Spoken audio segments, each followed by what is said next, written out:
Olá, senhoras e senhores. Iremos apresentar o trabalho Alimentação e Tratamento de Água para Caldeiras. Trabalho realizado pelos acadêmicos Caio, Eduardo, Emanuel, Fábio, Ian, João Carlos e Natan Costa. A alimentação de água tem como objetivo repor a água correspondente ao vapor produzido, e o tratamento tem a finalidade de manter a qualidade desta água. Essas são duas das mais importantes operações necessárias para o perfeito funcionamento de um gerador de vapor dentro dos limites de segurança, sem a perda de eficiência. Sistema de abastecimento de água. A cada quilograma de vapor extraído da caldeira, deve-se corresponder equivalente à quantidade de água injetada. No momento que o nível ultrapassar o limite mínimo estabelecido, compromete-se a segurança da unidade, apresentando um esquema típico de instalação de alimentação de água, com bomba centrífuga, controlada automaticamente por uma válvula. Logo, podemos ver o esquema da figura 6.1, apresentando um esquema típico de instalação de alimentação de água, com bomba centrífuga, controlada automaticamente por uma válvula. A alimentação pode ser feita por duas opções de local: no tubo de lama, onde a temperatura da água está fria, ou no tubulão, onde a temperatura da água está quente ou quase quente. Injetores.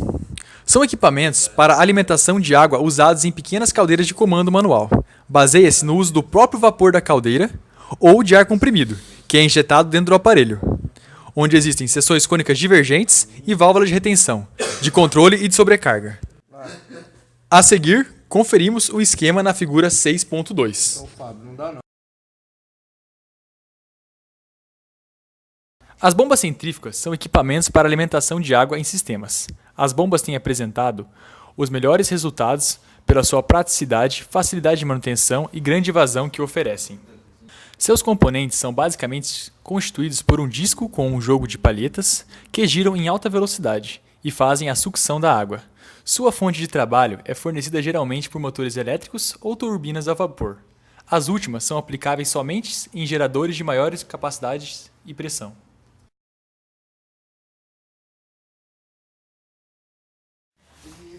Água de alimentação das caldeiras.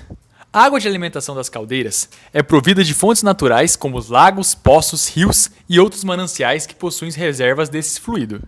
De acordo com a sua procedência, esta água pode conter diferentes dissolvidos. Devido à evaporação da fase líquida, alguns produtos são liberados como gases dissolvidos, até mesmo pela decomposição de matérias orgânicas presentes. Os resíduos formam uma camada sobre a superfície das caldeiras, com diferentes tipos de aderências. Alguns são lodos de fácil remoção, porém outros são mais resistentes, conhecidos como incrustações. Objetivos gerais do tratamento de água: prevenção de depósitos sólidos efluentes, eliminação de gases corrosivos de alimentação ou da caldeira, prevenção do craqueamento intercristalino. O cumprimento desses leva em consideração o tratamento anterior e posterior da introdução da água. Como processos de tratamento anteriores, pode-se citar filtragem, amanciamento, desmineralização, dessaeração e pré-aquecimento. Nos tratamentos posteriores, faz necessária a análise das variáveis, além de evitar os métodos caseiros. É necessário também a presença de um medidor instalado na linha de água, para determinar a quantidade de água não tratada que entra na caldeira. Quanto aos métodos de tratamento, existem dois. O primeiro é chamado de tratamento externo, que proporciona o melhoramento da qualidade da água, antes de sua introdução no gerador de vapor. O segundo é chamado de tratamento interno, tratamento esse em que as reações químicas ocorrem no interior da caldeira. Na segunda etapa dos tratamentos externos praticados pela tecnologia, encontram-se aqueles que promovem o abrandamento da água. Abrandamento é a retirada de sais minerais da água. Abrandamento. O processo consiste em passar a água em uma coluna de resina aniônica à base de sódio. O sódio substitui o cálcio e o magnésio da água até o seu exaurimento.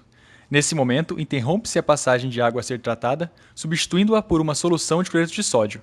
Feita a regeneração, volta a operação do ciclo de tratamento. Desmineralização.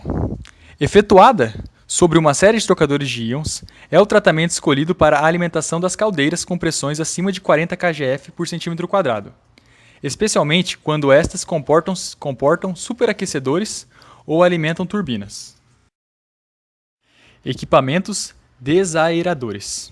Dispersa a água em finas gotas através de pulverizadores na câmara de vapor do aparelho, proporcionando aumento da superfície de contato das fases. Uma variação mais moderna desse tipo aplica bandejas perfuradas. Desaerador. Tem a finalidade de eliminar todos os gases ainda dissolvidos na fase líquida para a atmosfera, como oxigênio, gás carbônico e sulfídrico. A eliminação dos gases normalmente é executada por aparelhagem específica, denominada degaseador ou degaseificador. Remoção da sílica.